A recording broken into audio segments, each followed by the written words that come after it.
મહારાજા સયાજીરાવ ગાયકવાડની જન્મજયંતિ નિમિત્તે વડોદરા શહેર કોંગ્રેસ સમિતિ દ્વારા સર સયાજીરાવ ગાયકવાડની પ્રતિમાને પુષ્પાંજલિ અર્પણ કરવામાં આવી। વડોદરાના નિર્માતા મહારાજા સયાજીરાવ ગાયકવાડની દીર્ઘદ્રષ્ટિ આજે પણ પ્રસ્તુત છે। 100 વર્ષ પૂર્વે તેમણે વીજળી વગર ચાલતી ગ્રેવિટી ડ્રેનેજ સિસ્ટમ અને શહેરને પૂરથી બચાવવા આયોજનબદ્ધ ઇજનેરી કામો કરાવ્યા હતા।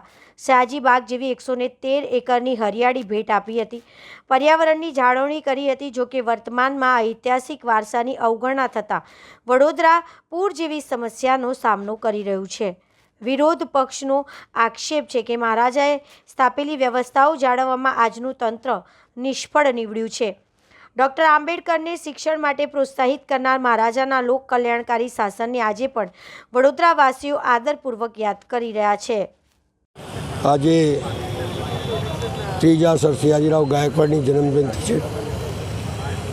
દરેક વખત પુષ્પાંજલિનો કાર્યક્રમ હોય છે, એ કાર્યક્રમમાં અમે આવ્યા છીએ, પણ અમને એવું લાગે છે કે આ શાસન પર બેઠેલા લોકોએ સર સયાજીરાવ ગાયકવાડ જે સોંપીને ગયા હતા અને જેને મેન્ટેન કોંગ્રેસ પાર્ટીએ કરેલું એને બેર વિખેર કરી નાખી છે।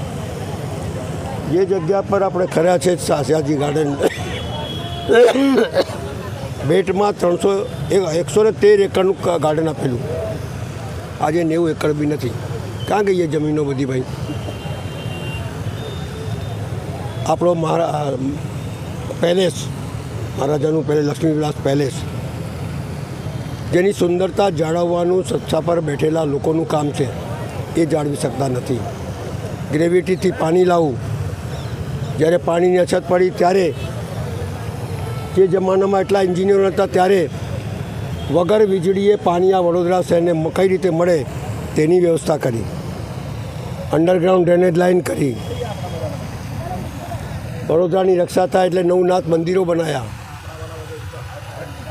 અભણ આવ્યા હતા, પણ આવ્યા પછી હિન્દી શીખી, ગુજરાતી શીખી, ઇંગ્લિશ શીખી, મરાઠી શીખી, એ જ્ઞાનનો ભંડાર થઈ ગયા। અને જ્ઞાનના ભંડારની અંદર દરેક કલાકારોની, દરેક ઉત્સુક નાગરિકની કદર કરતા હતા। બાબા આંબેડકરને શિષ્યવૃત્તિથી ભણવા માટે મોકલ્યા, ફૈયઝ ખાનને એમની કલાને સાંભળી અને આગળ વધ્યા। આ પ્રમાણે એમનું જે કાર્ય હતું એ વડોદરા બને, વડનગરી બનાવી અને કોર્નો કાર્પોરેટ લગાવી દીધા, જેનાથી લોકોને ઠંડક મળતી હતી એ ઠંડક બંધ કરી દીધી। એટલે ઊંધું રાજ ચલાવવામાં માહિર લોકોને આ સત્તા સોંપ્યું છે, વડોદરાને ખડોદરા બનાવ્યું છે। કોંગ્રેસ પાર્ટીને ફરી વડોદરા બનાવશે એ વાયદા સાથે અમે આગળ વધીએ છીએ।